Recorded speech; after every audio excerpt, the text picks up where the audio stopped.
ఇంగ్లాండ్‌తో test series కోసం team India అన్ని రకాలుగా సిద్ధమవుతోంది. వీలైనంత ప్రాక్టీస్‌ను కోరుకుంటోంది. ఇప్పటికే ఇంగ్లాండ్‌తో టెస్ట్ సిరీస్‌కు ఎంపికైన వారిలో కొందరు అనధికారిక టెస్టుల్లో బరిలోకి దిగారు. 2 మ్యాచ్‌లను వినియోగించుకున్నారు. ఇప్పుడు భారత్ ఏ జట్టులోని సభ్యులే 2 టీమ్లుగా విడిపోయి ఆడుతున్నారు. 13 నుంచి 16వ తేదీ వరకు ఈ 4 రోజుల మ్యాచ్ జరగబోతోంది. ఈ ప్రాక్టీస్ గేమ్ సీక్రెట్‌గా ఆడుతున్నారు. దీనికి సంబంధించి ప్రత్యక్ష ప్రసారం ఏమీ లేదు.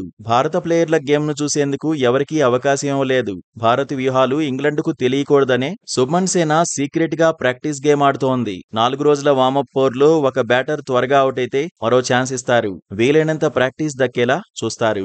రోజుకు 90 ఓవర్ల చొప్పున ఆడతారు. ఈ వారకు అధికారిక ఫస్ట్ క్లాస్ మ్యాచ్ గుర్తింపు కూడా లేదు. బ్యాటర్స్కే కాకుండా బౌలర్లకు సరైన ప్రాక్టీస్ దొరకాలని టీం మేనేజ్మెంట్ ఆలోచిస్తోంది. స్పిన్నర్లలో రవీంద్ర జడేజా ఓవైపు, కుల్దీప్ యాదవ్ మరో జట్టు తరఫున తలపడుతున్నారు. హర్షదీప్ సింగ్, ఆకాష్ దీప్, ప్రసిద్ధ్ కృష్ణ ఎలాంటి అస్త్రాలతో బరిలో దిగాలన్న దానిపైన కసరత్తు చేయబోతున్నారు. బోర్డర్ గవాస్కర్ ట్రోఫీ తర్వాత బుమ్రా ఇప్పుడే బరిలోకి దిగాడు. బుమ్రా ఫిట్నెస్ పైన టీం మేనేజ్మెంట్ ఓ కన్నేయబోతోంది.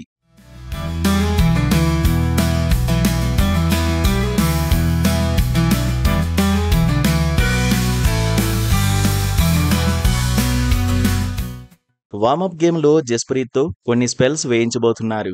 బ్యాటింగ్ లైనప్ పైన ఓ అంచనాకు వచ్చేందుకు ఈ వార్మప్ మ్యాచ్ ఉపయోగపడుతుందని ఎక్స్పర్ట్స్ చెబుతున్నారు. వార్మప్ గేమ్ లో శుభ్మన్ గిల్ ఎలా రాణిస్తాడన్నది ఆసక్తికరంగా మారింది. మరోవైపు ఇంగ్లాండ్ తో టెస్ట్ సిరీస్ రూపంలో కెప్టెన్ గా శుభ్మన్ సవాల్ని ఎదుర్కోబోతున్నాడు. కెప్టెన్ గా తొలి సిరీస్ లోనే టఫ్ ఛాలెంజ్ ను ఫేస్ చేయబోతున్నాడు. ఇంగ్లాండ్ తో సిరీస్ లో యువ ప్లేయర్ ఒత్తిడిని ఎదుర్కోగలడా అనే చర్చ కూడా ఉంది. అయితే శుభ్మన్ గిల్ కు ఇంగ్లాండ్ మాజీ ప్లేయర్ మాంటీ పనేసర్ మద్దతుగా నిలిచాడు. మరింత బాధ్యతగా బ్యాటింగ్ చేస్తాడనే నమ్మకం ఉందన్నాడు. తన దృష్టిలో శుభ్మన్ గిల్ అద్భుత కెప్టెన్ అన్నాడు. కానీ పెద్దగా అనుభవం లేని ఆటగాళ్లు భారత జట్టులో ఉన్నారన్నాడు. రోహిత్ శర్మ, విరాట్ కోహ్లీ లేకపోవడం ఇంగ్లాండ్ కు అడ్వాంటేజ్ అవుతుందన్నాడు. సీనియర్లిద్దరూ ఆడితే భారత జట్టుకు కలిసొచ్చేదన్నాడు. ఇంగ్లాండ్ ఆట ఎలా ఉంటుందో తనకు తెలుసన్నాడు. 5 టెస్టుల సిరీస్ లో బెన్ స్టోక్స్ సేనే ఫేవరెట్ అని ఇండైరెక్ట్ గా చెప్పేశాడు. మరోవైపు భారత్ టెస్టు జట్టును తేలిగ్గా తీసుకోవద్దని ఇంగ్లాండ్ కు కొందరు ఎక్స్పర్ట్స్ సూచిస్తున్నారు.